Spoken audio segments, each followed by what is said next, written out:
Welcome to the Boneyard with Steve Robertson. As always, I am your good friend and host, Steve Robertson. As we thrust headlong into a brand new week, it's been a great stretch for us over at genespage.com. Hope you guys will come be a part of that. Best portal coverage there is anywhere. And that's a hill that I'll die on for sure. Big Junior Day event over the weekend. We caught up with just about everybody yesterday. Kind of treated it like an official visit weekend. Wanted to go ahead and get you guys the news, man. Got to get you guys familiar with the new recruits. I know many of you got a little recruiting fatigue. You're like, Steve, I'm ready for this portal stuff to end. Of course, Anthony Evans from Georgia, that's basically the lone guy of the known prospects. And I say that because there may be some more guys that become targets as they enter the portal here late. You know, the teams that lost last weekend, of course, have 5 days to make a decision. So there may be some other guys that go in. You know, we still need a corner, obviously. Still need an offensive lineman. And, we're still waiting on Anthony Evans. I'm told the decision could come today. And, of course, theoretically it could come any day. But classes start on Wednesday. Today is the opening day of freshman and transfer orientation. And that's a requirement, but you'd like to get those guys here sooner rather than later. Of course, a brand new crop of Bulldogs already on campus, kind of getting settled, getting going. It's exciting. But yeah, we're trying to get up to speed and kind of get you guys kind of aware of these new names. I know many of you are just kind of ready for, hey, Steve, I just need a recruiting break. Let me know when somebody commits. I get it. Interesting weekend for basketball over the weekend for Mississippi State. We'll discuss all that today. And, of course, D1 baseball. Preseason baseball poll came out today. We'll talk about that as well. One of the things I want to share with you guys, too, I like to be transparent with you guys because I don't have anything to hide. I'm one of those kinds of people that, trust me, there's some people in my family that wish I was a little less transparent. But, later this week, I've got to go to a visitation. And, I've had to do that a lot lately. And it's part of life, unfortunately. And one of the things that I struggle with is when young people die. We had the discussion about Luke, the kicker from my hometown, that recently, died on Christmas Eve. Car wreck on his way home to open gifts with his family, man. It's going to mark Christmas for the rest of their lives. I mean, there's nothing you can do. There's nothing you can say. You just show up there and you hug people and you let them know you love them in times of struggle. But there's a young man that recently took his life. And guys, I was that kid. I was that guy. Now, it happened to me a little bit later. But, I was kind of a troubled teen, too. I didn't always act out. But I was a guy that had, some issues. And I want to share with you kind of an embarrassing story. It's so funny now looking back at it. It seemed like such a big deal at the time, right? We didn't have social media back then. You didn't have smartphones. You didn't have to worry about pictures and videos and things like that. And thank God, right?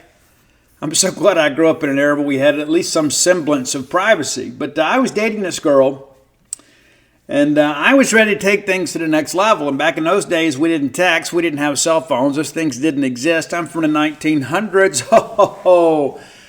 Anyway, I wrote her a letter. That's what we did. We passed notes. I sent her a letter, and I told her some things that I wanted to take things to the next level from a physical standpoint. A little bit embarrassing language in there. And as she read the letter in her next class, another guy took the letter away from her. Well, now all of a sudden there's this evidence in my handwriting of me trying to do something that some people would consider inappropriate. I was very inexperienced at the time. And all of a sudden this guy comes to lunchroom and kind of confronts me and shows me he has a note. And so then you have all these questions about, is this a betrayal? Did she give him the note? I found out, of course, that he took it from her. And so all of a sudden this person has some evidence, that could be, detrimental. Of course, I grew up in the Bible Belt, part of a Levite tribe. You didn't do things like have premarital sex and things of that nature. You didn't do that kind of stuff. But anyway, that was a crisis, man. That was a crisis in my life. And I can only begin to imagine, in the anonymity of the internet today, I'm sure that news would have made it out. Now, the guy that did it, we're friends now. I wouldn't say we're best of friends. He's not a guy that I'm going to call and go have lunch with when I go home. But I go to events down there and I see him, and we always speak and kind of get caught up. But man, when you're a teenager, everything feels like the end of the world. Everything feels like the end of the world. And I cannot even begin to imagine what young people experience today with all the internet and social media and things like that. Because, if we had the internet and social media back then, it wouldn't have just been this discussion between me, this dude, my soon-to-be ex-girlfriend at the time, and then the people he told. Now, she comes to me and says, hey, he took the letter from me, and if you're down to take the next step, I'm down to take the next step. Everything is cool, but I'm upset that he took the letter. So it kind of let me off the hook a little bit, because I felt like, hey, well, nothing else, Everything is good with me and her. And so if it blows up in my face, there's a lot of worse things you can be known for. But all that I understood, man, the anxiety that went behind wondering if he was going to share this letter with other people, if it was going to be some big deal. Does it get back to my family? Does it get to the principal? Does it get to the teachers? And dude, when you're 15 years old, it feels like your world is ending. And there are many young people today that are having to deal with that on a much grander scale. And I wish that I could take and hug all of those kids worldwide and tell them it's not always going to be this way. The moment will pass. It's not always going to be this way. And so I want to share this again because I know we have some young people that listen to the show. And this is not age restrictive. It doesn't matter if you're a teenager in your early 20s, your 30s, your 40s, your 50s, your 90s, whatever. If you are in a bad spot and you feel like the world is caving down around you, dial 988. And if you can't call, you can text 988 and get help. That's a suicide prevention line. I'm a suicide survivor myself. I was a person that was kind of scared to reach out for help. I remember, just like it was yesterday, I was laying in my bed. I'd taken some medication that wasn't mine, and also it wasn't what I thought it was. My heart was about to beat out of my chest because I thought I'd taken some pain pills. They were heart medicine. And I was content to lay there and die rather than go to the ER because I didn't want my family to know that I was living a life kind of outside of my upbringing. I didn't want them to know that I was a drug addict. And so I was content to die. And so I share that with you because nothing that you're dealing with today, nothing that you're involved with is worth your life. Nothing. Nothing is worth your life. No matter what you've done, there's help available. And there are some people out there that have done some horrendous things in their lives. Requires a lot of forgiveness. Requires a lot of amends to be made. But maybe telling a girl that she's cute or maybe being a little bit odd in high school is not one of them. You don't owe anybody any explanations, apologies, or amends for being yourself. So be yourself unapologetically. I quit living for other people a long, long time ago. Best decision I ever made. I'm not running for office. I don't need people to conduct an opinion poll about how I should live my life. But I want to share that with you today because I get so incredibly exhausted thinking about how many people are hurt when a person kills himself, especially a young person. And you begin to think, I should have done this, or we should have put them in other schools, or we should have done that. I should have looked at her phone more. Maybe you should. But at the end of the day, when somebody elects to take their life, it leaves a hole that can never, ever, ever be filled. Ever. No matter how long you live, no matter what you do, you always remember those people. And you wish you could have done more. I've dealt with that same survivor's guilt when somebody that I loved elected to take their life. And it stays with me. I get emotional thinking about it. I'm trying to keep it back now. when my friend Grant killed himself. It absolutely rocked me. So I thought, I should have known. I should have stayed in contact more. I should have done this. And it's almost narcissistic in its genesis. But the reality of it is when it's a young person that's involved, you can't treat them like adults and you can't give them autonomy. I'm not here casting blame or anything like that. I'm just telling you, there's so much that happens when you're young, and because we grew up in a different age, we just say, well, kids are going to be kids, and kids can sometimes be bullies, and sometimes kids can do things that aren't great. They can do things that are hurtful. They can do things that push a classmate over the edge. It's true. So don't just check your kids' phones. Check your kids. Make sure your kids are not participating in that. I'm so grateful to have had the children that I've had. And, I have had some incidences where some people have been cruel to my children in an effort to get to me. And I am of the Warrior Soul clan. And when you come after the fam, you come after me. And I'm going to come after you. And I don't care who you are. And if they want to put me in jail, they can. But I am not going to allow that, and so I'm going to be careful what I say here, because again, I don't want to be negative, and I'm not in any way casting blame at anybody. But the reality of it is that we all have to be accountable and hold our children accountable to ensure that they're not out there bullying other children. I know that's not how you raised them. At least I hope it's not how you raised them. You got to love all people. You do. And in times like these, it is a stark reminder that there are a lot of young people, and a lot of people in general, but especially young people, that are kind of coming of age and are having a tough time with it. It's a very difficult thing for a lot of people. So I share that with you because I love each and every one of you. And, I don't want you to have to go sit at a funeral home wondering what if. Let's thank our friends at Bulldog Burger Company, longtime sponsors of this show. I love Bulldog Burger Company. I've loved them for a long time. I think I've loved them longer than they love me, but they do love me.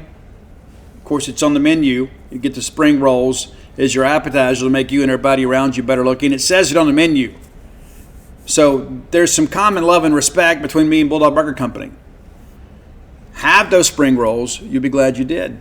And get a great restaurant quality hamburger. I've got a hankering from one now. I'm going to be in there this week. I love going in there because of the fact sometimes, too, it ends up lunch becomes dinner, right? Because the portion is so substantial. I can barely put it all away at lunch. So sometimes I'll just, hey, I'm going to eat half of this, cut it in half. I'll bring it home, eat the rest for dinner. I'll ride the rest home. It's true. 3 great locations to serve you: University Drive in Stark Vegas, Gloucester Street there in Tupelo, Lake Harbor Drive in the Ridge and Flowwood area. Get that chocolate shake to ride home with. You can ride that ride with a smile. And maybe you're not feeling like a burger, but everybody else in the group is. There's so many things on the menu. It's a very diverse menu, even though it's a burger joint. A lot of different options for you. And maybe you said, Steve, I don't feel like eating that healthy for lunch, or eating that heavy for lunch, pardon me. You can have the BLT salad. I like it grilled. You may prefer it fried. It's completely up to you. But the reality of it is there's going to be something there that can cure what ails you. Bulldog Burger Company, the place where people go to meet, M-E-A-T. Okay. I want to talk about this Mississippi State men's basketball game. And we're not going to have some big, long recap. But the first thing that I want to say about this is we have proven ourselves to be a legit team. This Kentucky team's a good team. They had a great performance by a player that's just been pretty good. And maybe that says something about our perimeter defense a little bit. But one of the things that sucks so much about this is it's just kind of a reminder we're not exactly quite where we want to be. But that understood, I don't want anybody giving up on this team because of what happened against Kentucky and what may happen against Auburn. We got a difficult stretch here. We got out of the gate with a couple decent games, South Carolina and Vanderbilt. Then you get Kentucky, what Auburn's number 1 in the country now. Then you get Ole Miss coming here, and you got to go to Tennessee. So these next 2 weeks, this part of this 2 weeks, next 2 weeks are going to be big for us. But once we get through that, once we get through Alabama, things kind of even up a little bit. Florida's not going to be any joke either. There are no off nights in the SEC. It's not going to happen that way. But the reality of it is we got a good team.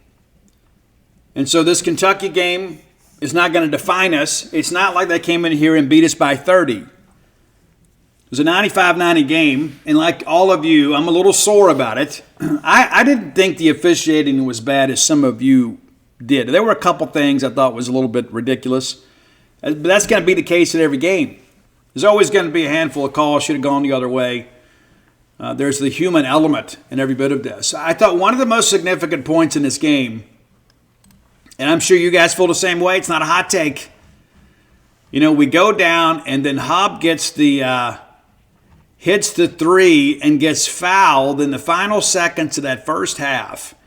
And you're just sitting there thinking to yourself, you know what, man, we're going to go in here with some juice. We're going to get to the halftime locker room, and we're going to have a great, great opportunity to come out of here and get strong and take control of this ball game in front of a raucous home crowd. Josh makes the 4-point play. It's a 46-44 game with 4 seconds to go, and we give up a three-pointer. Listen, give Kentucky and Lamont Butler credit, but guys, that can't happen.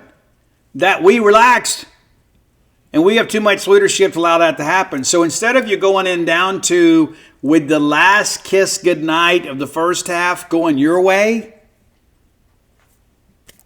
it goes the other way. So now all of a sudden they hit the locker room and they're like, yeah, ha, ha, ha, Mississippi State. I get it, and it's a great play, and you got to give them all kinds of credit. And went to the game with a friend of mine and turned to him right before the intermission was over. And I said, man, these first 4 minutes of the second half were so important to us, so incredibly important. We come in here and kind of survive their adjustments and put ourselves in a position. We get to get through these 4 minutes here and get to the media timeout. We got a chance. And those first 4 minutes of that second half were absolutely dreadful. Absolutely terrible. The exact opposite of what we needed. It's like you had a chance to be down 2, and all of a sudden you look up just about a minute in and you're down 10. It's pretty crazy. And then they just kind of kept going at it. We hit a couple of baskets, kind of made it interesting, but every time that we kind of drew closer, they would make a bit of a run, and great teams always do. Jackson Robinson with that big 3-point basket made an 11-point game, just under 17 minutes to go in the game. But again, it just felt like we had so much trouble getting over the hump. As we get under 16, we're down 13 points, and many of you felt like me and said, you know what, this is not going to go the way that we want. The lead swells to 14 points after the free throw was made by Andrew Carr. And it's like, you know what, we're probably going to end up losing this game by about 10 or so. It's not going to work out. That's how it felt at the time. Brendan Garrison's 3-point basket matches that of Riley Kugel. Riley, of course, a little bit banged up. Had the finger injury and then a leg injury. It looked like it was an ankle injury. If he's healthy in that ball game, it may be a different story. He's had some really big ball games against Kentucky during his career there at Florida. But again, you look up and you're down 14 with 15 minutes to play. And then lo and behold, Cam Matthews. Cam did his best to will us to a win. He hits a little standalone 3 out there, kind of a set shot. And it kind of sparked a rally. And it wasn't just that. I mean, it felt like Cam was everywhere. There was a defensive rebound. Cam was on it. Hub then hits a 3 that pulls us to an 8. And Cam gets loose on a kind of a destiny run to the basket. Lays it up and in. Probably should have been a foul call there. All of a sudden, it's a 6-point game. Pretty crazy.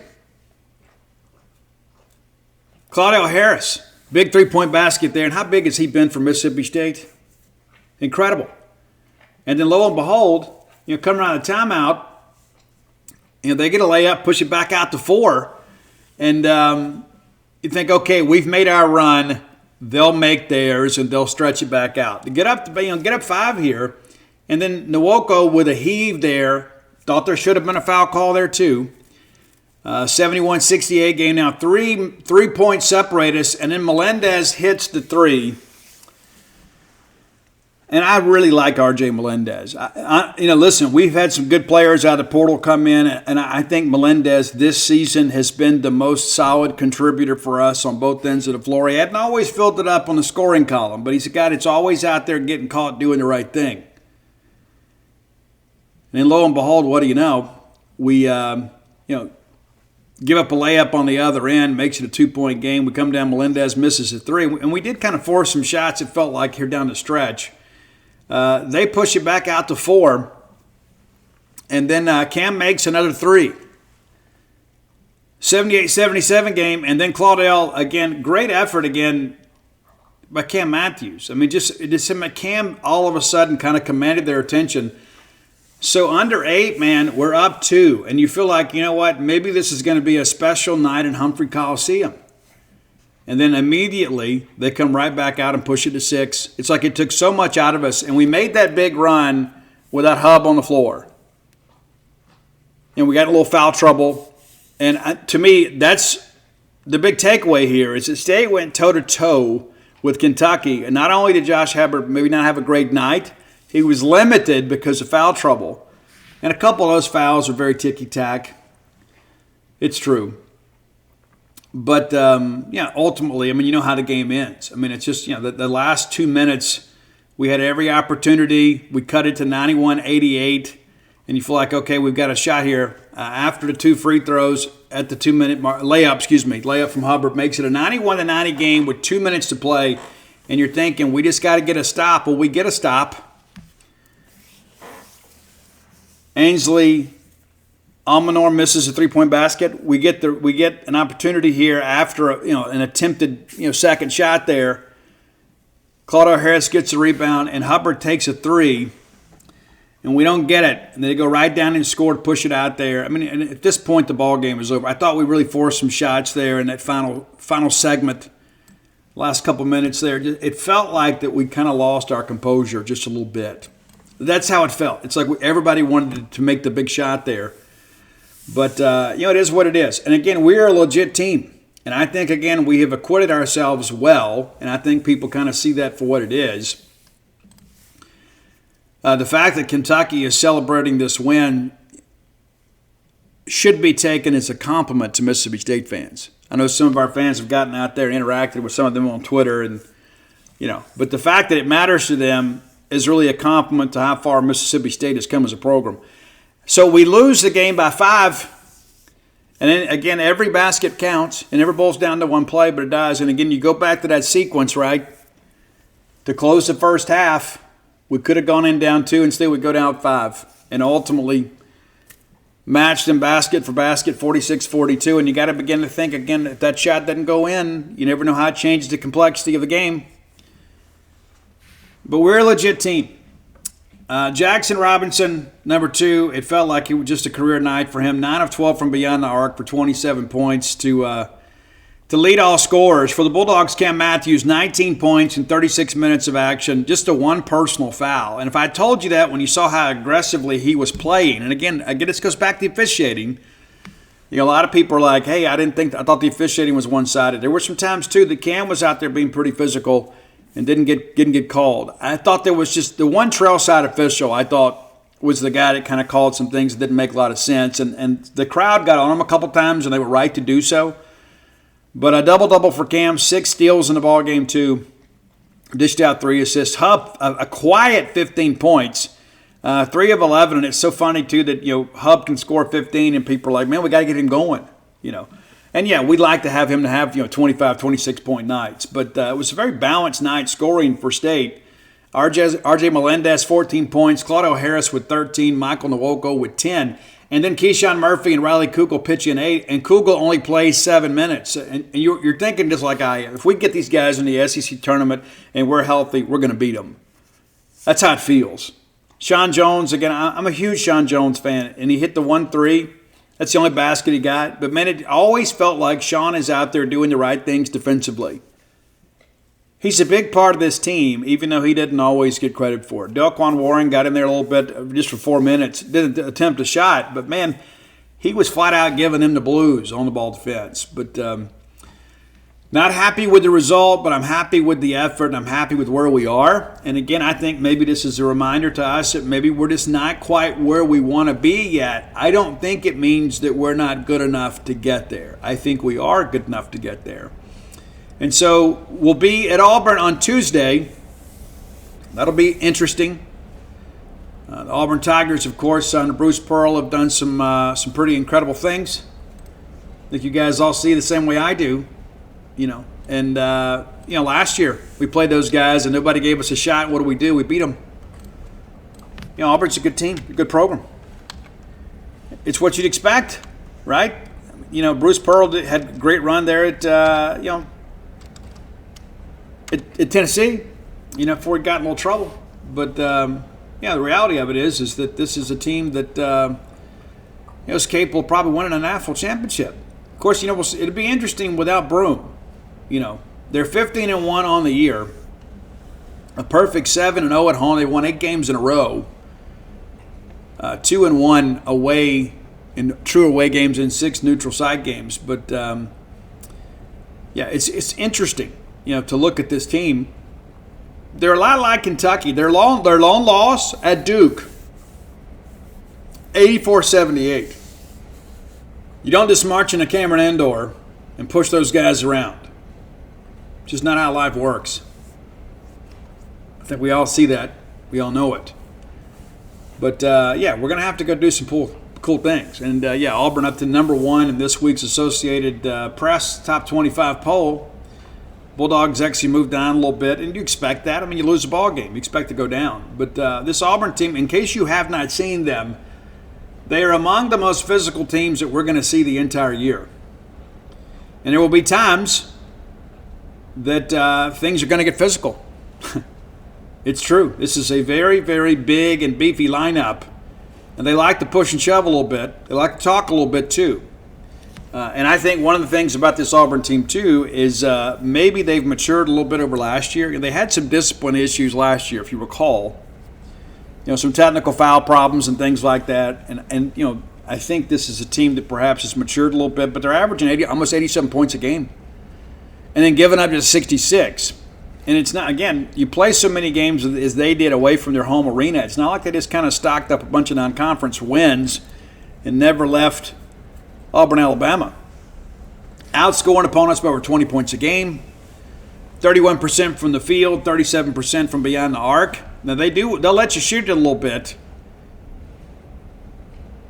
They're just kind of forcing some difficult shots. Out-rebounding opponents by just over 7 boards a game. Pulling down 38.5 per game. Handing out almost 19 assists per game, allowing just 8.4. They're playing team basketball and not letting you. You'd expect that. Big, long, athletic lineup. Not a lot of room in those passing lanes. They don't turn it over a whole lot. Just 9 per game, forcing 11. But, again, we're going to have to bring our best effort to win this game. And you better believe that this is a group that remembers last year that Mississippi State really gave them some struggle. And Johnny Broome, we mentioned him. I'm sure he won't play tomorrow. They say it's a high ankle sprain. It looked worse than that, but, I'm no doctor. But averaging almost 18 points a game, also leads the team with 43 blocks, pulls down 171 rebounds. I hope he makes a full recovery come Wednesday. That's as nice as I can say it. The guy's legit. Arguably one of the best players in the country, and certainly in the SEC. But, again, it's not a one-man team by any stretch. They have 6 players averaging double figures scoring. And then you bring Jaquie Howard off the bench, averaging almost 7. Dylan Cardwell pitching almost 6. And so a little depth on this team. But by and large, it has been the same 5 for much of the year. Broome, Baker, Mazzara, Jones, Kelly, and Dylan Cardwell. Kelly's missed a couple of games, and then J.P. Pegee started in his place.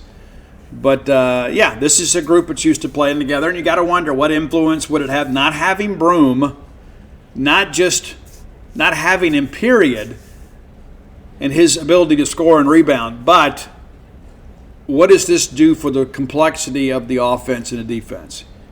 not having him in the ball game, what does that change about the game plan? And so maybe we can go in there and have an opportunity to do something special. And again, I hope that he makes a full recovery. I do. I just hope it begins on Wednesday. I just want to win the game. I don't care if they have to play with 4. But, this is a legit team, and they will have to have our full attention. And I think at some point you're going to see Hub just have one of those crazy games that kind of made him one of the most special players in the country last year. And perhaps it's this one. We'll see. But for those of you that are making the trip over there, we thank you for that. It's a pretty awesome thing to go see road basketball. I know there will be some Bulldogs that go do that. We had some Bulldogs that went to Nashville that are going to Auburn too. And so I think it's a great thing when you have the opportunity to get out and go to road games and support the Bulldogs. As Chris Jans has said multiple times, they really recognize our fans. Cam Matthews, of course, tweeted out how much he loved our fans. What a great environment it was at Humphrey Coliseum. So 6 p.m. tip Tuesday night.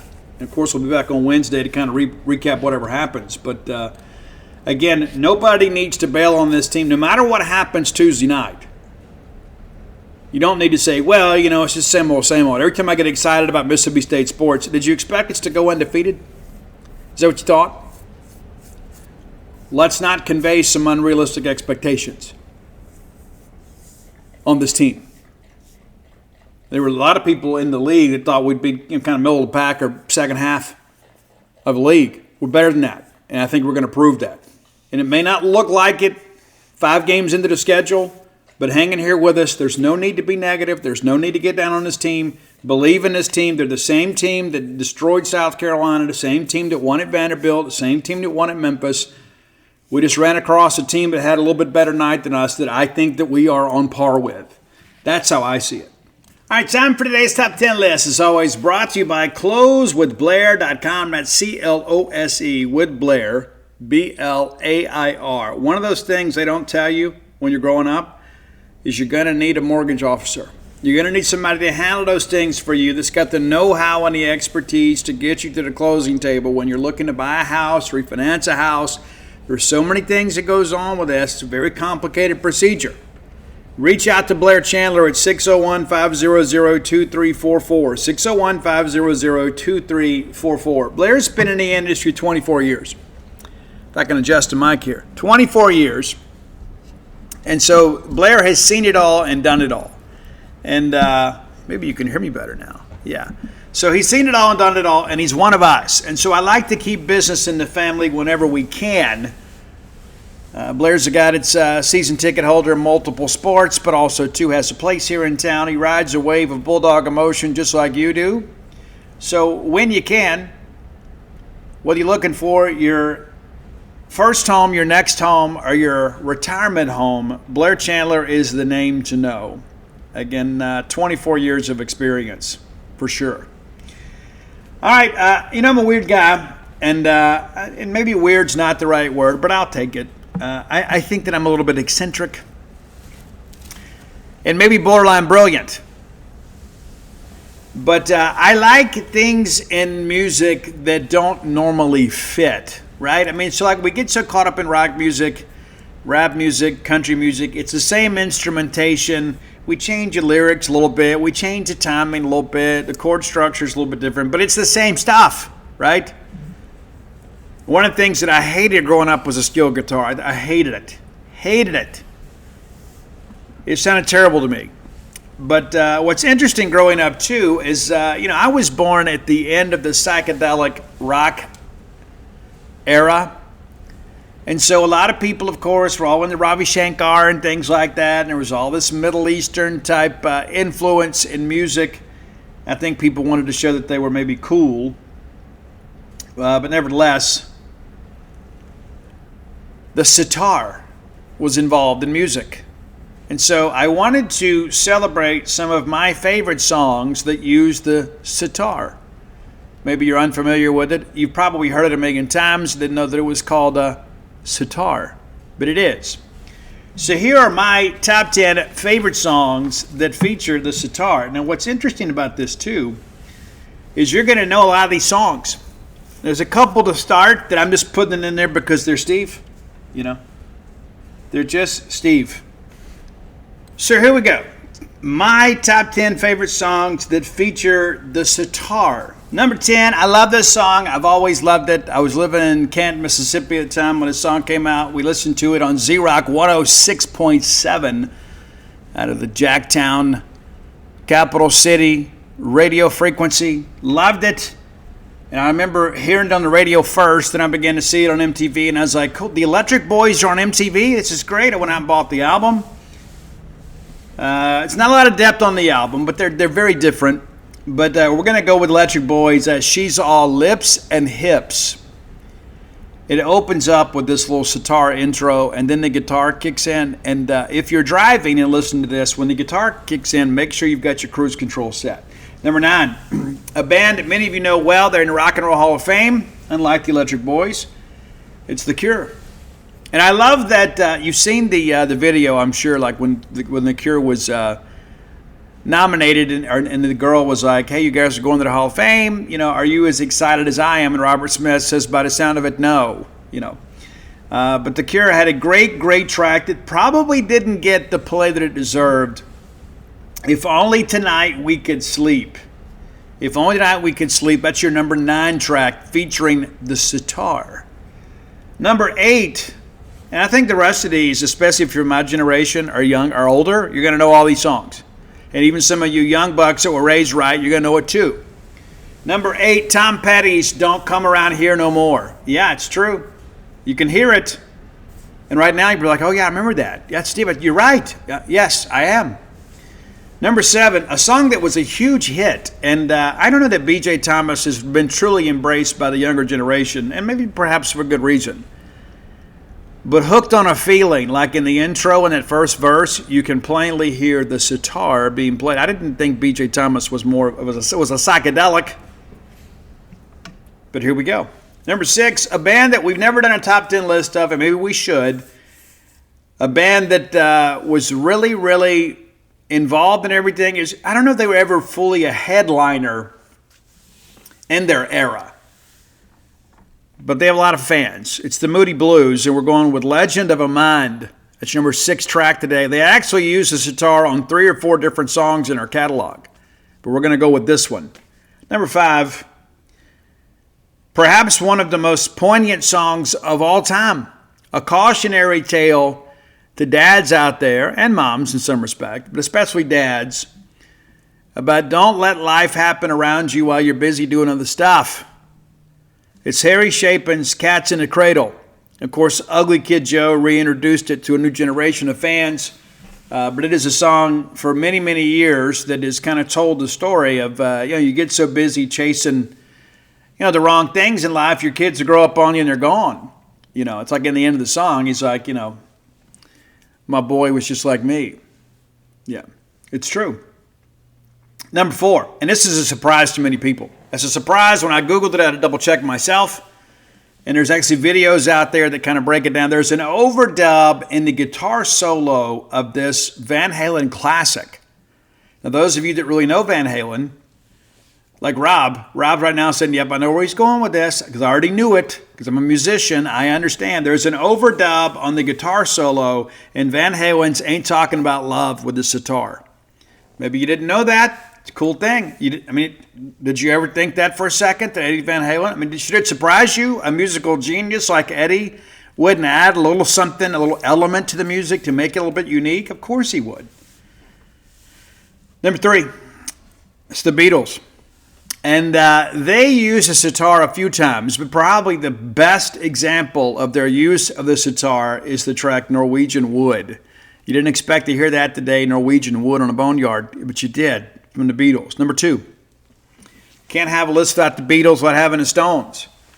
And you've heard this song a million times, and maybe you didn't recognize that it was a sitar in the intro to Painted Black. It's so good to like the percussion on the Stones too. I started to do a percussive list today. I just didn't have enough time to kind of put the research into it. But man, listen to Charlie back there beating the skins, man, for the Stones. Like it is so in the pocket. Like I don't know that he gets the credit because like, Mick Jagger, of course, and Keith Richards, such big personalities. Ron Wood, great rhythm guitar player, always the handsome guy. I don't know that Charlie got and maybe the notoriety that he deserved. Maybe that's just me, but he's kind of a drummer's drummer. I think most people would agree with that. I mean, he influenced so many people, and but when you think about great music, it starts with the rhythm section, man. It does. It starts. Charlie Watts is phenomenal. And you think about, Ringo with the Beatles and Charlie Watts, and there's a reason these bands last. You've got to have a great foundation to work from. And I think you hear that on Painted Black, too. I mean, we're kind of highlighting the sitar today, but all of a sudden that really driving percussive beat comes in as soon as the intro is over. And it just kind of goes through the whole song. And I think there's a lot of young people today that say, oh, I don't really listen to all that classic stuff. You know what your favorite bands did, and at least the bands that influenced them did. And so I'd encourage you maybe to expand your horizons a little bit. But number one, and I think this is one of the coolest songs of all time. I do. It is the most recognized hit from this band.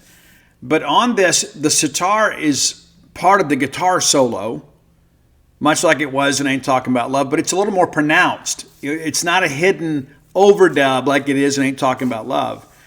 But this song, we talk about perfect songs, right? And there are a lot of them out there, I think. There's some songs that just kind of capture an emotion, capture a moment.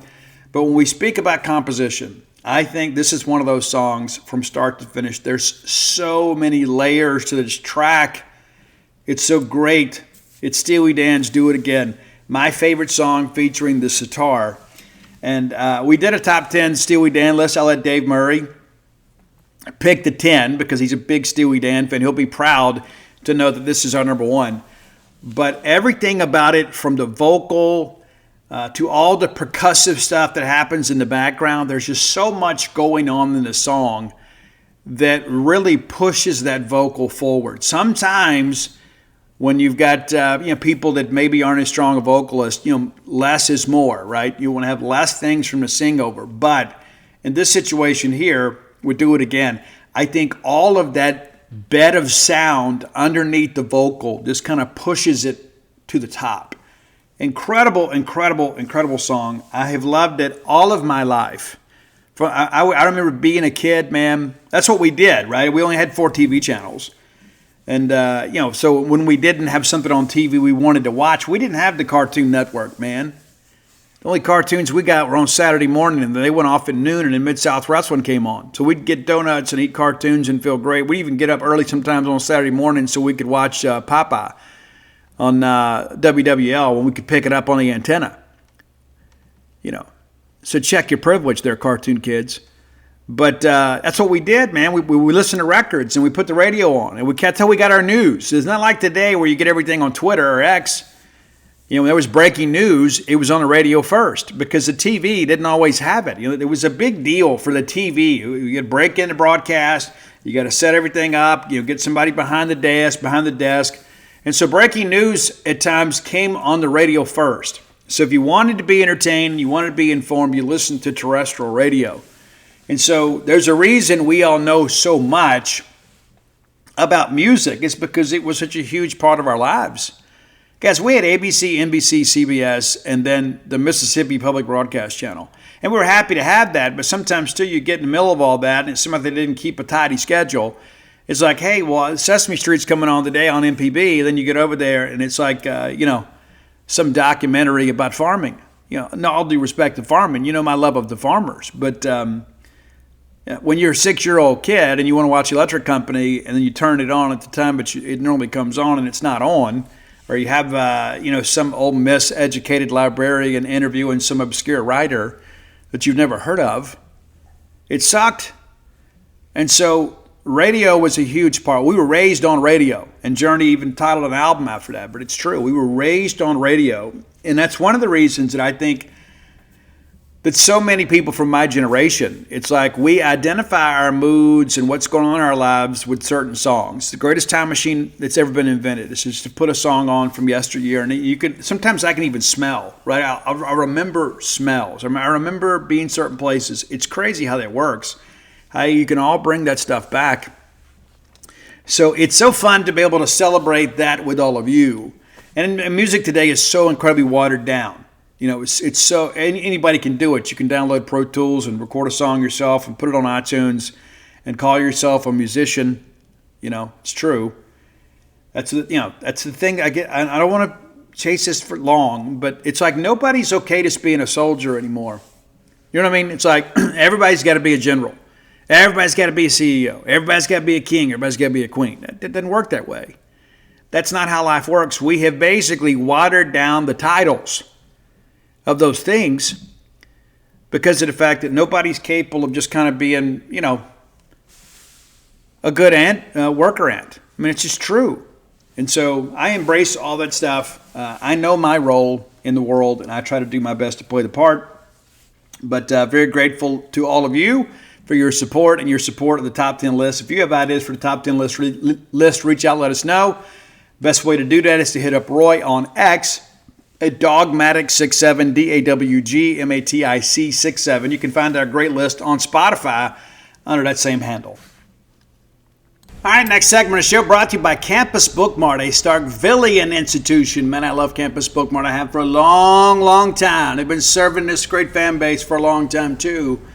Maybe you have not perused their fine selection of Mississippi State merchandise, but you should. Next time you're in town, go down and see their smiling faces. You'll be glad you did.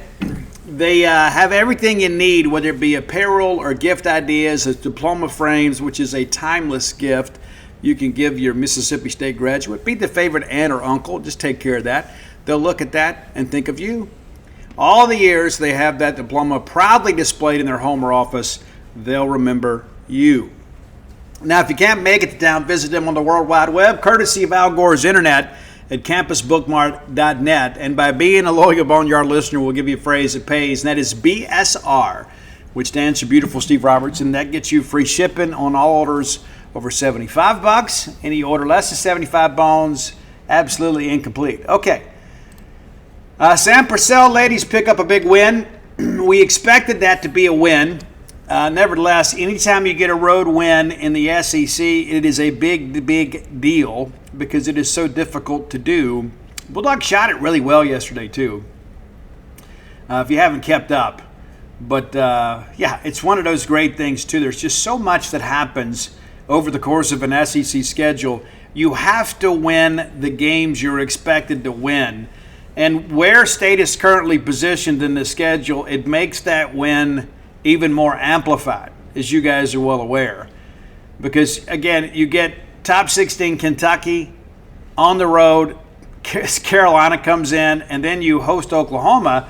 Top 10, you beat them, and then you get, you could be up in the clouds, but instead, great job by the coaching staff as the Bulldogs win by 11 at Athens. Now we'll get ready on Thursday to head to Knoxville. And then from there, the schedule gets a lot easier to deal with. Of course, you got the rivalry game. And you got LSU on the road, and then Alabama is currently ranked. We'll see what happens. And we get Vic Schaefer late. I mean, so after this road trip to Tennessee, only 3 ranked opponents left on the schedule. Let's take a quick look back at yesterday, too. Remember, Bulldogs win 79-68. And State got it going early. Up by 5, and then in the second period we made a few adjustments and really put some distance between us and the Georgia Bulldogs. State 41-27 leaders at the break, and give Georgia some credit. They didn't just go away. They came back in that third period. They win the period 20-13 and kind of cut into that lead. But Bulldogs win the fourth by 4, and ultimately the game 79-68. Anaya Russell, big game for her. And as the official count began to kind of gloat a little bit, take stock, Anaya Russell, 21 points in 38 minutes of action. How about to play 38 minutes of basketball and not get a single personal foul? That's learning to defend without being too physical. And then dished out 9 assists, 4 turnovers. I mean, it can't all be perfect. But, good game for her. Medina Okot, she had the big closing segment against Oklahoma. And she's not Tierra McCowan by any stretch, but she is very athletic and has a great radius. And so she's an elite rebounder. Pulls down 12 boards in the ballgame, scores 19 points, 8 of 11 from the field, 3 of 4 from the line. 3 personal fouls and a block, too. But starting to see Medina really kind of blossom. Jerkayla Jordan, 11 points for her. And how big is it to go get an SEC win without Jerkayla having to kind of carry the team? And not to mention, she needed a little time off, too, after the Oklahoma game. We don't win that game without her. Debra Chapeau, 9 points. She missed a game here recently. Fans were concerned, but she's right back in the mix in the starting lineup. 9 points in 24 minutes of action. Denham DeShields, starting to see a lot more of her. One of State's better on the ball defenders. 5 points, 2 of 7 from the field. Knocked down one three-point basket in 5 attempts. Pulled down 4 rebounds, too. It was really kind of a team effort on the glass as every Bulldog that played pulled down a rebound. 42 in all, and, of course, Okot with a dozen there. But, rebounding and defense are about effort. And that's one of the things that Mississippi State people really respond to is effort. And we got spoiled for years, when Vic was here, as we began to kind of work through all this stuff with, with those ladies. But it's like, we were so used to just being a team that was relentless defensively.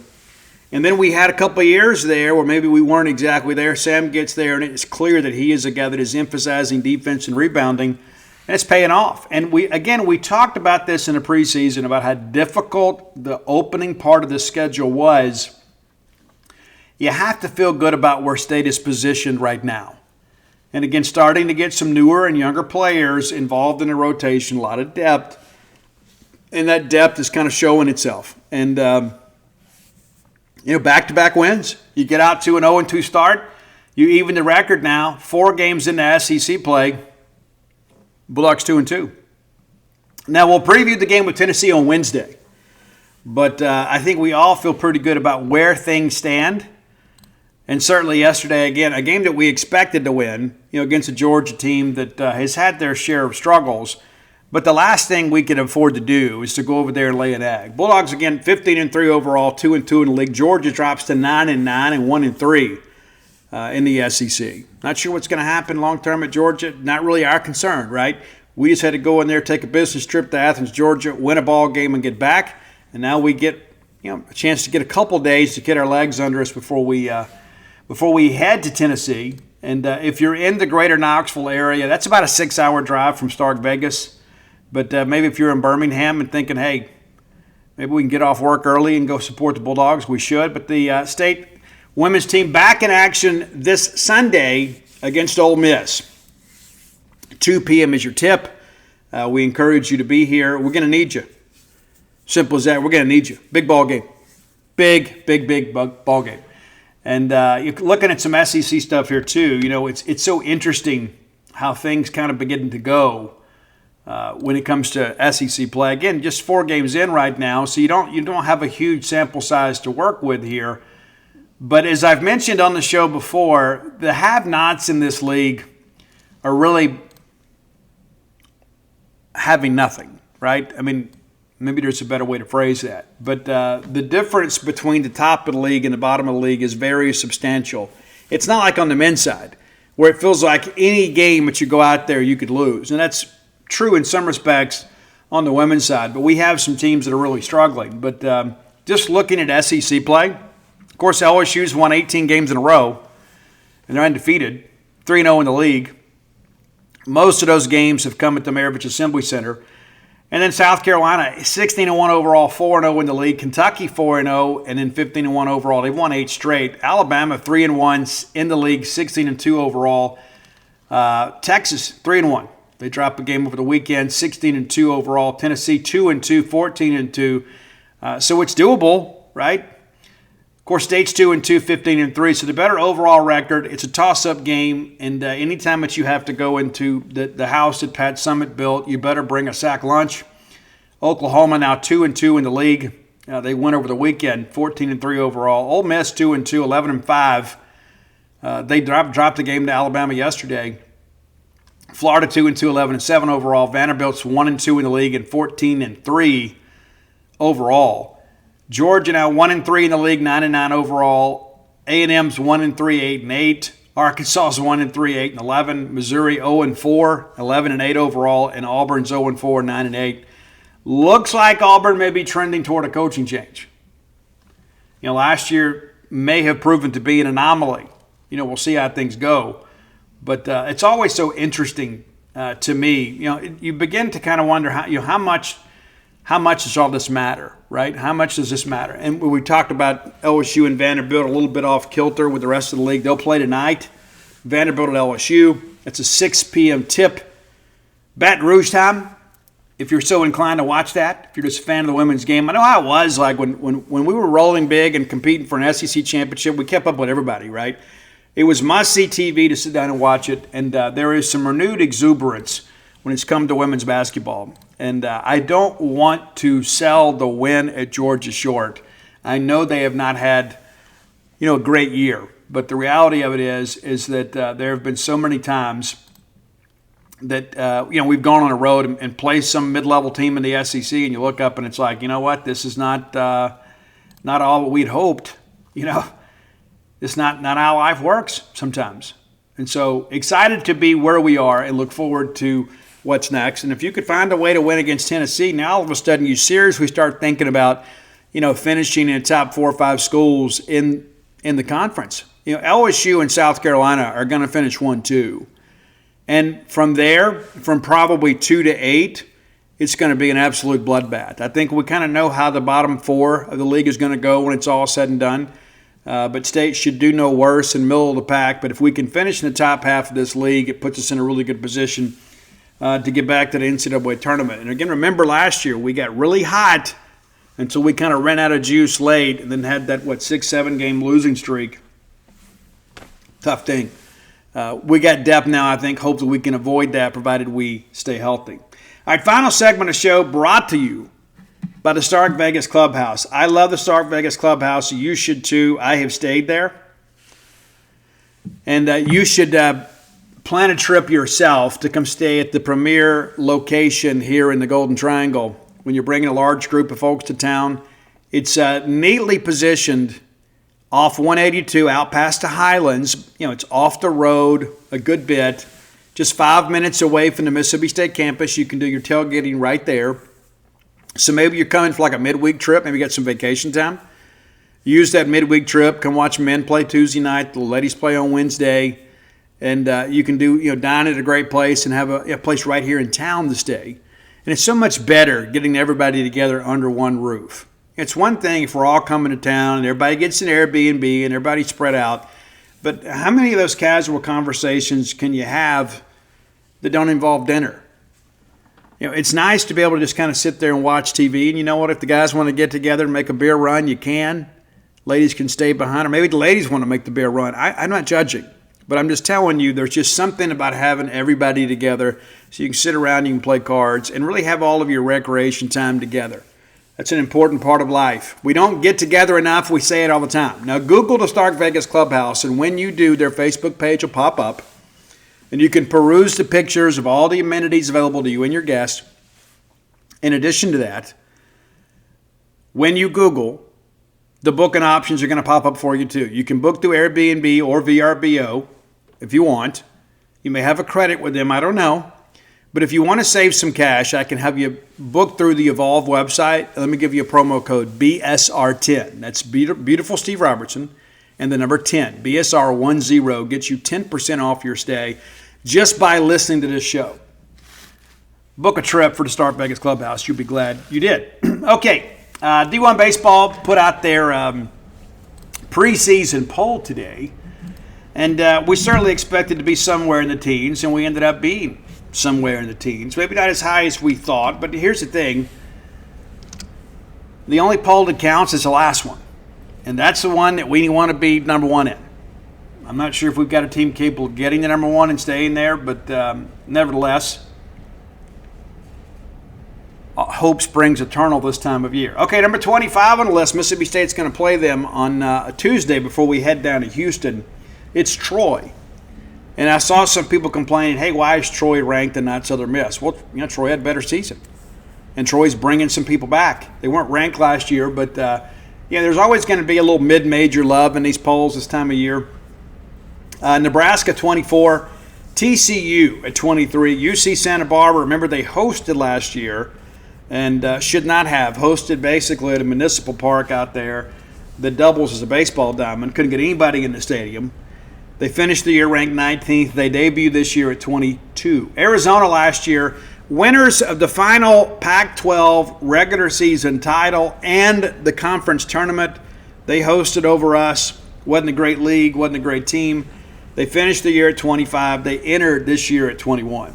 Dallas Baptist, one of the great mid-majors in college baseball. I think they're an Omaha team in waiting. It just seems like if they can ever get just enough of the right pieces and stop guys from going in the portal, they have an opportunity to get to Omaha. I think they're one of those mid-majors that everybody talks about that's a resume-building opportunity, but I think they're close. They finished the year unranked at 45 and 15. They're ranked 20. Number 19, Texas. Of course, Texas wasn't a great year last year. They finished 36 and 24 last year. Remember, they lost at A&M? That was tough. It's kind of like, welcome to the league, baby. They finished the year unranked, 12 games above 500. They enter at number 19. Now, I think a lot of that is Jim Schlossnagle effect. I think if Texas still had David Pierce, they probably wouldn't be a preseason, but, Schloss is a good coach. They did have some players move on to Texas, but maybe not the cupboard rating event that so many people expected. A&M hung on to most of those kids. Mississippi State, number 18, finished the year 17 games above 500 and 22nd in the country. As you guys know, we were as I said last year that we would be a solid number 2 on the road, and people were like, you know what, I'll take that. And then as we got closer to being in a hosting discussion, we all got a little greedy, including your good friend at host, and I'm like, hey, we should have hosted it. I still believe we should have hosted. However, you don't lose to Central Arkansas, and you don't lose to Austin Peay, and you don't have to defend yourself. Just sell it on the field. We're not the Ole Miss people trying to win an argument. Just fix it on the field. Number 17, one of the opponents Mississippi State's going to have, we're going to play Arizona too. Arizona and Oklahoma State we'll see down there at the Astros Foundation College Classic. We'll see Rice, Arizona, and Oklahoma State. So 2 of those 3 opponents enter the preseason ranked. No guarantee they'll be there by the time we get there, but they should. You never know in college baseball, though. Vanderbilt, number 16. I don't agree with this. I don't think Vandy should be ahead of State. And I honestly think what we saw from Vanderbilt last year, finishing 15 games over 500, is what we should expect. Now, they got hot late. As you guys know, they had a decent run there in Hoover and ended up making the tournament field, but finished the year not ranked. And I just don't think they did enough in the portal to really move the needle. That's my opinion. I think in the end, Mississippi State will end up ranked ahead of Vanderbilt. That's what I think today. Clemson, ranked 15th, ended the year number 9. There were a lot of people last year who thought Clemson was kind of a dark horse to go make a run at Omaha. They didn't. They finished the year 44 and 16. I didn't think the ACC was quite as strong as they wanted it to be, and I think that's kind of the case this year too. I think a lot of people, because really the dominant baseball conferences are the ACC and the SEC, but when you get us together late, it doesn't always work out the way they want it to. It's true. It's true, and you know it's true. Number 14, Wake Forest. They finished the year non-ranked, and it's like all of a sudden, hey, we're going to go from unranked to top 15. I don't see it, and I understand that they did really well on the mound, in the portal, and there's a lot riding on that. And, of course, Wake Forest basically plays their home baseball games in a silo. It's kind of like playing backyard baseball. It truly is. They're going to get a ton of home runs hit there, but that offense has historically struggled when it's gone on the road, and certainly when it went to Omaha. The park just swallows them whole. Number 13, NC State. They finished the year ranked 6th last year. I like Elliott and those guys. I do. I like the Wolfpack. And I got to know some of them, of course, were there in 21. I think NC State's one of these teams that, they're close. They're close. And I think it's all going to boil down to, do you have, because you're going to end up probably paired up with an SEC team in a super regional, do you have enough elite pitching to handle a good SEC lineup? That will determine if they get to Omaha or not. Oregon, number 12, finished the year 12, entered the year 12, a 40-20 record. And, we'll see how it goes. But it's so interesting, how's the schedule going to play out? A lot has changed. And, of course, Oregon, not really in a great baseball league anymore. And I don't know how great the Pac-12 was the last few years. There have been some elite teams in there, but up and down as a league, it hadn't been great. Number 11 is Duke. This is another one I disagree with. They finished the year 24, and then they're number 11. So basically, you have them on the cusp of the top 10. They went 40-20 last year. It's true. But you got them 7 spots ahead of Mississippi State. You got them 6 spots ahead of Oklahoma State.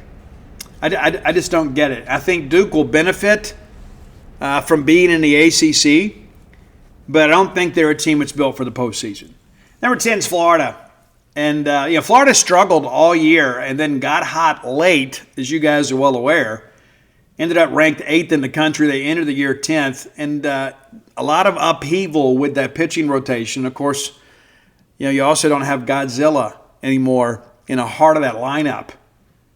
Thank goodness. And I still have flashbacks in that series at Gainesville. A series that we probably should have swept. We get walked off on Friday. We destroyed them on Saturday, and we get walked off on Sunday. It's crazy. And they end up in Omaha. Number 9, Florida State. Ranked 4 last year. And again, I think Florida State is a blue blood in college baseball, even though they've never won the national championship. It's hard to argue, but again, I think they play in a subpar league. I mean, I know the ACC is better than most leagues. It's just not on par with the SEC. Georgia at 8. I don't agree with this either. Not saying that they shouldn't be ranked ahead of Mississippi State. They have a lot of pieces back. They have the number 1 portal class. They were ranked 11 last year. They're going to get to play so many games at Foley Field and play home run derby. So they're going to be really good at home. I don't know how good they're going to be on the road. They finished 43-17 last year, but they were a team, again, so much upheaval on that roster. I just don't think they're a top 10 team. I think they're probably a top 15 team. I know Wes will do a good job with the pitching there. I just don't know, kind of like everybody else. I mean, the weekend rotation is going to determine everything. Number 7, Oregon State. Finished the year 10 last year. They start the year 7. I like this Beavers team. I do. I think they did a good job in the portal. And I think they're also a team that return enough pieces from a baseball-savvy program that has expectations. And I don't really think it matters what league you put Oregon State in. I think you could put them in the SEC, and they would be a top half of the SEC type program. I think there's a lot of pride. They get a lot of the better players out of Northern California and guys that want to go play at a baseball school, and Oregon State is a baseball school. And so I think this is a good team. I think in the end it's going to boil down with them, like everybody else, pitching, but it's going to be matchups too. If they continue, like last year they wanted to do this geographical stuff to kind of, hey, we want every region represented in Omaha, which is the wrong way to do it. You go out there and you rank the best teams. And if you're good enough to get to Omaha, you get there. Well, let's all pair these teams up, and we want to get some Western representation. We're trying to grow the game. The way you grow the game is you win. Simple as that. You don't lower the hurdles. All right, North Carolina at number 6. Finished the year at number 5 last year. Love this program. I do. And when we talk about the class of the ACC, there are 2 teams that stand at the highest, in my estimation. And it's probably Florida State and North Carolina. You could make a case for Virginia, who is projected to do really well this year. But I do think North Carolina is a team capable of going to Omaha. Now, I also know, too, that Aaron Fitt, my friend, is going to be the ACC voice in these poll discussions. And so the fact that you've got, 3 ACC teams in the top 9, I don't know that I agree with that. But, it's going to happen this time of year. All right, number 5, Arkansas. You never bet against Dave Van Horn. And I know last year, the pitching rotation really struggled. They were expected to be the best in the conference. I had them preseason SEC champs right out of the gate. I thought with that weekend rotation, they wouldn't have any issues. And then you know what? Brady didn't really return to form. I can't remember the kid's name they brought in from Texas Tech. Molina, he was expected to be a guy and put on a lot of bad weight.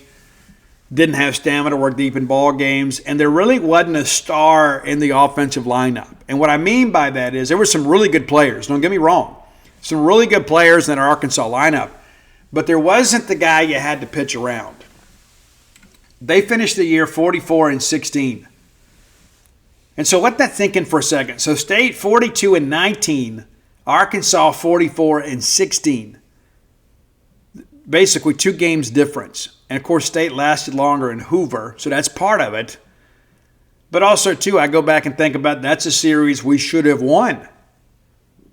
And so it sets a table. And again, the only poll that counts. But Dave Van Horn, I don't care. And they did a good job in the portal, don't get me wrong. I don't care what they do at Arkansas in the portal. As long as Dave Van Horn is the coach at Arkansas, Arkansas is going to be a gritty and gutty and blue-collar team that will get after you, period. I mean, again, you see last year, outside of Friday night with Hagen Smith, was there a star on that Arkansas team? And I'm going to tell you no. And I think that speaks to the quality of coaching and culture at Arkansas. That you don't have 2 or 3 guys in there that are just game wreckers and you're still winning 44 games. And I only begin to imagine, what if some guys had stayed healthy? What if they get maybe 20% more from Molina or from Heigl? I mean, everything changes. And so, again, I think that speaks more about Dave. And I think this roster offensively is going to be better than what they had last year. And so, yeah, I think Arkansas in the top 10 makes perfect sense to me. I don't know if I like them at 5, but I think Arkansas has the ability to get to Omaha. It's so tough to go play a bomb, too. It is. It's tough. It really is. You got to get them on the road. Now, number 4, your defending national champion Tennessee Volunteers. They fall from 1 to 4. They won 60 games last year. An incredible year. And I think Tony Vitello would tell you that they left some games out there.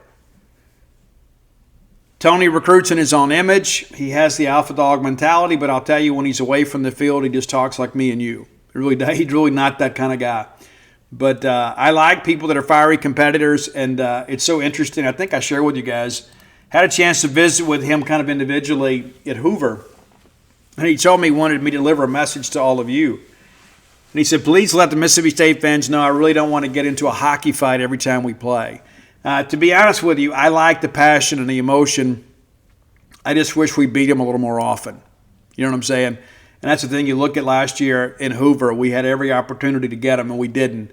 But a great year for Tennessee, and great year for Tony Vitello. And I think it's pretty safe to say he's there to stay for a while. Number 3, LSU. And this, again, another one, I think this is weighted too much on the portal. Good portal class, a lot of pieces that are valued high, but can you put a team together? When LSU won it in 23, they had a great nucleus of players already coming back, and they used the portal to supplement where they were short. Of course, you go get Paul Skeens, arguably the greatest LSU pitcher since Ben McDonald. It's going to make a difference. But to go from unranked to 3rd, I'm not buying it. 43-23.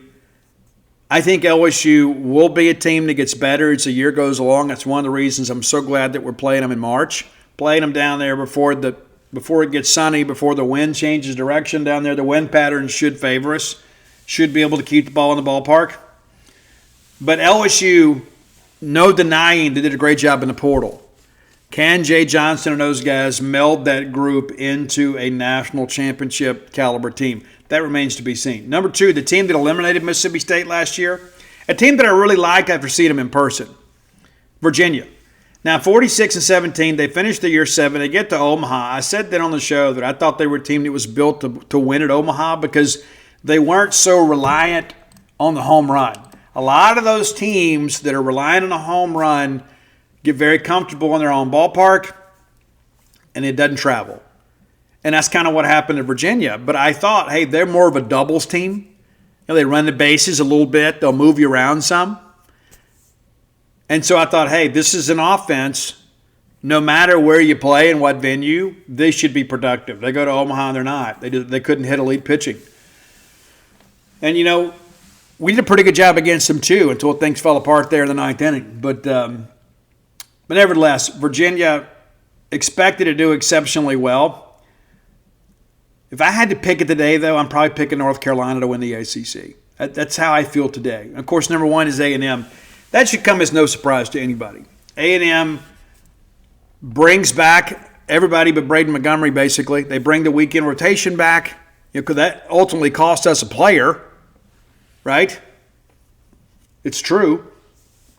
But they basically returned the lineup pretty much intact and the rotation. Probably the most complete team in the country. They go 53-15 last year and then play for a national title and then lose to Tennessee and finish the year number 2. Now, of course, we'll see what happens with Mikey calling the shots. It's a much different scenario now without Slosh. But it's going to be interesting to see what this team does. But, there's no ifs, ands, or buts about it. On paper today, Texas A&M should be the number 1 team in the country. I don't know how anybody could argue against that. So that's the top 25. And so you begin to kind of look through this, and I wrote about this morning. State doesn't play the number 1 team in the country. We're talking regular season schedule. We're not scheduled to play A&M. Number 3 team is LSU. We're going to go play them in Baton Rouge. We've won the last 2 series at Alex Box Stadium, and I think some of that. And we've also won, last year here, we won 3 last 4 series against them. I don't know what it is about Lamonis and LSU. For some reason, he kind of finds the right buttons to push.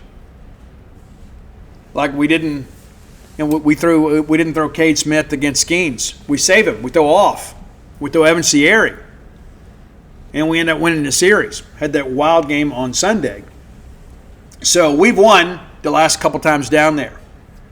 Not saying we're going to win this year. But Mississippi State has played LSU exceptionally well the last 4 years.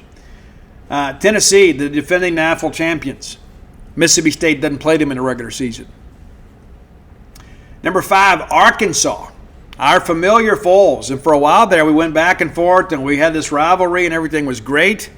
Well, they've had our number. Last year, again, was a chance for us to, to kind of get one back, and we didn't. We don't play them in a regular season this year. Georgia, number 8 in the country. The number 1 portal class in the country. And we don't play them. And so think about that for a second. We think about the teams in the top 10 from the SEC. A&M, LSU, Tennessee, Arkansas, Georgia. And then there's Florida. So 6 of the top 10 teams are from the SEC. We don't play 4 of those 6. We do play Florida, who comes in at number 10. And we play them in Starkville. So if you got to play, you should have beat them last year. Pitching-wise, they should be good. Sully's always going to have good pitching. Get a little deeper into this thing. As we mentioned, Vanderbilt, number 16, we don't play them this year. Kind of our familiar foes. We've had a decent rivalry against them. Of course, a big series win last year up in Nashville. We don't play them. Interesting. Texas, ranked behind Mississippi State, number 19, will make their first trip to Starkville since 1922. Yeah. It's a true story. Pretty crazy. Most of our matchups have been in the postseason. They came here in 22. A little bit later, Duty Noble took our guys to Texas on our tour, and we killed them. They were the number 1. They were the best team in the country at the time. It wasn't polls back then, but they were considered the best team in the country. And so, again, you run it down here, so you have 3 of your non-conference opponents that are ranked, and at some point, Southern Miss will get in there too. I don't know if Troy can hold out. But just kind of wanted to break this thing down today. Again, I ask all the time about scheduling, right? And when you begin to think about this Mississippi State schedule, we could not have asked for a better SEC schedule in baseball. We got to take advantage of it. Simple as that. This is the first year in a long time that we just didn't get absolutely jacked in the schedule in the SEC. And they always say, well, Steve, it's weighted. And then we know it's not. Don't tell me that. But we're Mississippi State. We're expected to win games, period. Doesn't matter who we play or when we play them. But you go back and look at last year. You remember, we had the non-conference, and then we open up with the defending national champion LSU Tigers coming in here, and we take the series. And the game we lost, we lose 9-8. We 10-run ruled them on Sunday. Remember that? Then you had to go to A&M. A team that's now your preseason number 1 that played for a national championship last year. Then you had to go to Gainesville, a team that made it to Omaha, preseason top 10 last year. And then we bring Georgia in here, a series that we should have swept. And so this year it's a much different dynamic. But there are no off weekends in the SEC. Simple as that. It's not how life works in a neighborhood in which we live. And listen, we don't need people to lower the hurdles for us at Mississippi State in baseball.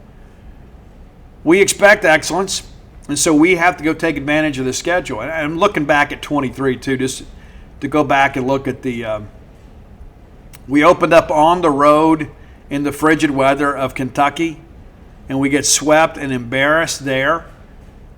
And then we have number 4 Vanderbilt come to Starkville, and then number 9 South Carolina, a series that we still feel like we should have won.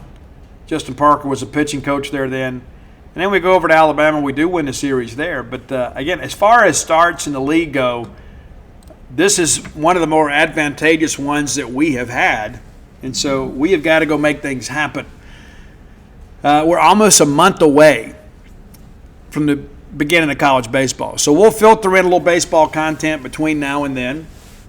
Before we get out of here, too, I want to do a little portal update on you. McKees Grace committed to Kentucky. If you're a Gene Spade subscriber, you knew that was where things were likely headed. Desmond James from Arkansas committed to Cal. And again, once he left his visit at Mississippi State, just wasn't a big deal. Just never seemed like that was going to happen for us. And so, we kind of move forward. We're waiting on Anthony Evans from Georgia. That's what we're waiting on now. And by the time you listen to the show, maybe we have a decision. Right now, it's just after 3 o'clock here in Starkville. So maybe we have a decision today. I don't know when he'll announce.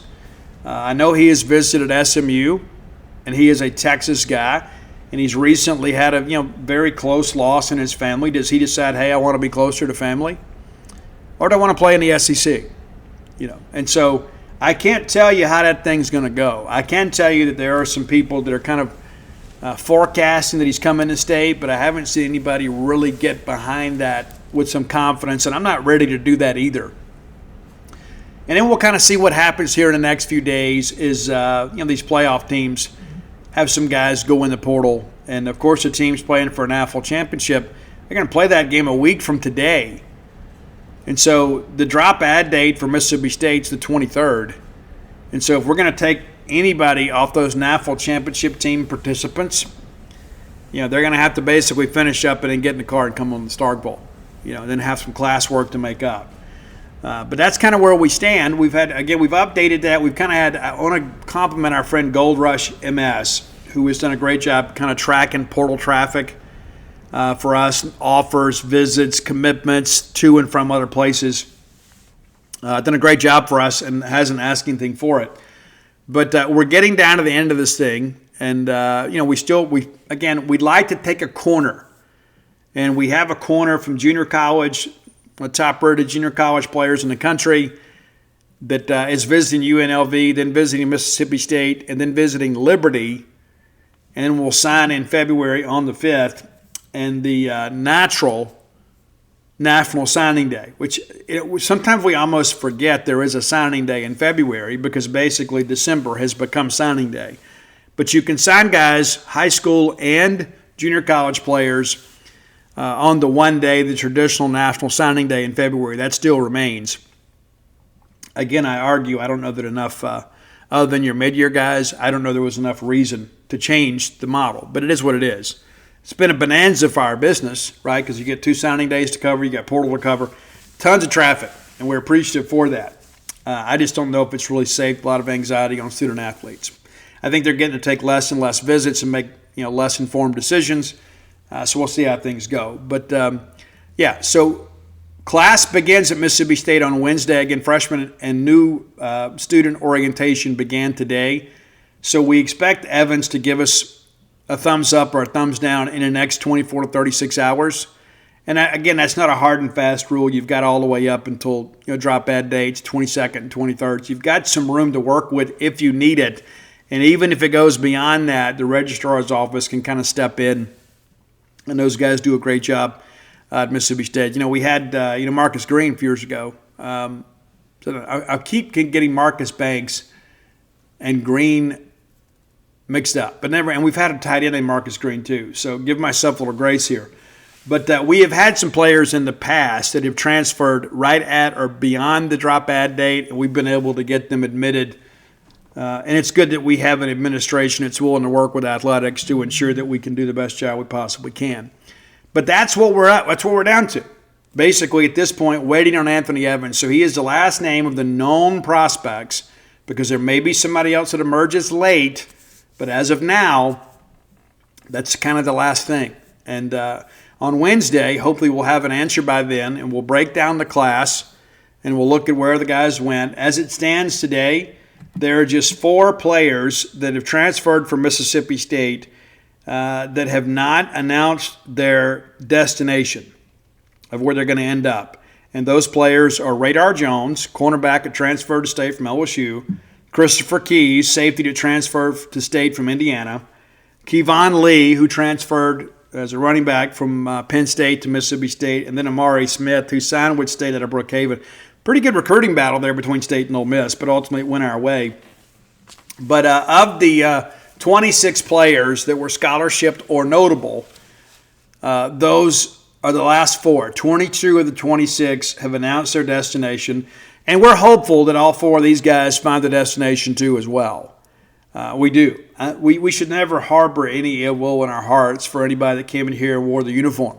None of these guys ever embarrassed Mississippi State. You know, they represented us with dignity. And so I hope the best for them, and they have the opportunity to get their education paid for. I'm sure somebody will take them. It may not be exactly what they want, but the reality of it is free education is a free education. And I think at this point, if you're this deep into the portal recruiting phase and you haven't found a school, you probably understand that the National Football League is likely not in your future. You just need to get serious about getting your education taken care of and get out there, get your degree, get a job, and be a productive member of society. At some point, we all get cut. And there are a lot of guys that go out there and think, hey, this is what I'm going to get. And you read all this stuff out there. And there's so much of this publicity about NIL deals. That's not factual. It's not factual. I know people that are negotiating these deals. I know people that are part of this process. And I can tell you that so much of what's reported out there is really like on behalf of agents, right? And so it's like, hey, we have, Starkville and agency. And so we may get this kid, a deal of, $500,000. And I'm going to tell the kid, hey, we did the best we could for you. I'll take I just want to do some advertising here and kind of let people know. And so they inflate the deals here. And the kids aren't going to come out and go against their agents and say, hey, he said I got this, but I got this. And so you put that out there, next thing you know, then the next guy that's looking for an agency is like, hey, well, John Q. Bulldog, he got $500,000 because he went with Starkville and started the Starkville agency. I'm going to go with them too. Maybe they can get that for me. That's how things work. I mean, you know how life works. You don't need me to explain it. But nevertheless, by the time we get here Wednesday, hopefully we'll know. We should know by then. If you hadn't done so, go to DutyNobleBook.com and you can get a signed copy of The Dude, and all my sports titles are there along with When the Bottom Falls. And certainly come float with us over at True Rest Floats by Starville. Float your cares away, whether you have anxiety, depression, or really none of those things. Maybe you just need a break. We may be able to help you. Dial 662-268-7601. Been a very busy stretch after Christmas. And I appreciate your support. So many of you have had a chance to get to know my lovely wife. And you realize, too, that she has never been in my shadow. She is the light to my path in many respects. And she made a comment earlier today, too, about our kids. And I said, one of the things that makes it so great is, when you go out and you marry somebody that's beautiful and brilliant, and you have a good chance to have good-looking and smart kids. That's typically how that works. And also come join us over at genespage.com. Again, so much to be excited about. Mississippi State men's and women's basketball pushing toward the NCAA tournament. Baseball will be here soon. And, of course, recruiting. And before you know it, we're going to be in the spring football practice. And you're going to want to know what's going on with our guys. And you're really going to want to know the truth, right? The truth of what's going on in camp. And hopefully we'll open up camp a little more and we'll have a little more viewing periods. That's the hope anyway this year. But until next time, let's all live our lives in a way we make more friends than enemies and people can see a difference in the way we live.